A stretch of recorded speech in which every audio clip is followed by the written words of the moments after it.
Hi, it's Sherri from Quilting Life, and I'm here today to share with you the September block of the month. This is the 9th block in our series. I just can't believe we only have 3 blocks left to make. And also as a bonus, the first Thursday of the month is also the first day of the month. So I feel like we get to share the block and the video a little bit early. So let's go ahead and get started, and I'll give you all of the up-close photos of the blocks and talk a little bit about block construction.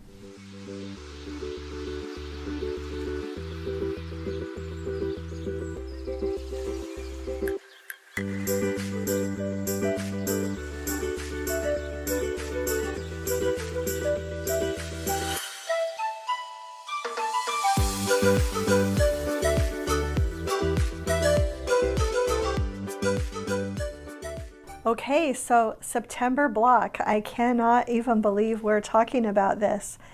I actually, probably by the time you see this, I will probably have all of my quilt finished. I'm taping this earlier in August, and I actually already have November's finished up and just need to finish up October and December. So really getting excited about both of these quilts. Just want to show you a few things.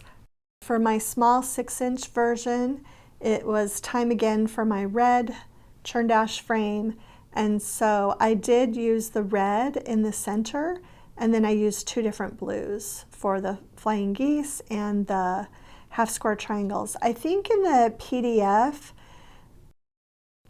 I don't think it shows 3 different colors in the center of the block, so I just kind of thought while I was sewing that, oh, I want to add a little bit more color, so I did use 3 different, 2 different shades of blue and then the red for that.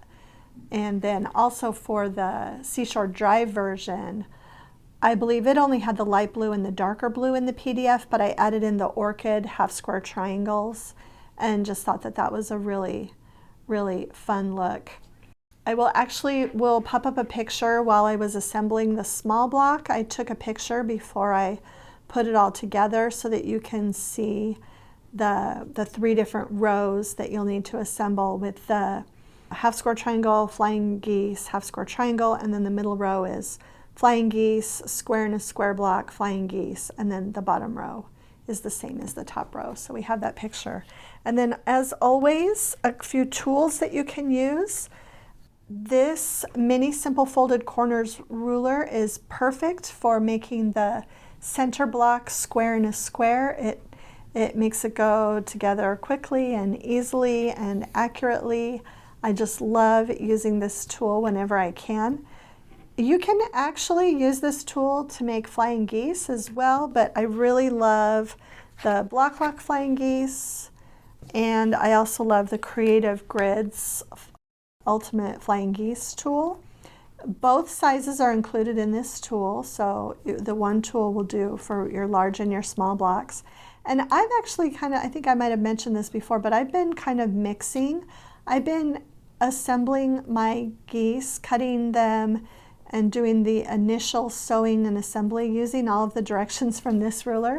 But then I actually have been using the block locks for my trimming. I just love these edges that nest right in those seams. But again, you don't need these tools. If you are using the flying geese block lock, you will need to cut your pieces bigger than the PDF mentions.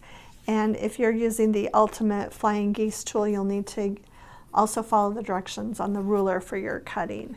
And okay, so that's it for our September blocks, and you can head to the blog and get the pattern, and happy quilting.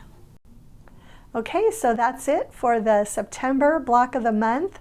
Just 3 more blocks to go. We're getting close. And as I mentioned earlier, I'm probably going to have my quilts put together pretty quickly if I don't have them put together already, as we are filming this a little bit earlier in August. And just again, also want to reiterate, yes, there will be a 2023 project. I always design that in about this time of year. As I start getting my previous year's quilt about ready to put together, I start working on that new design. So yes, that is also in the plans. And if you enjoyed today's video, please share it with a friend, hit the like button, and subscribe to our channel if you haven't already. Thanks so much for stopping by.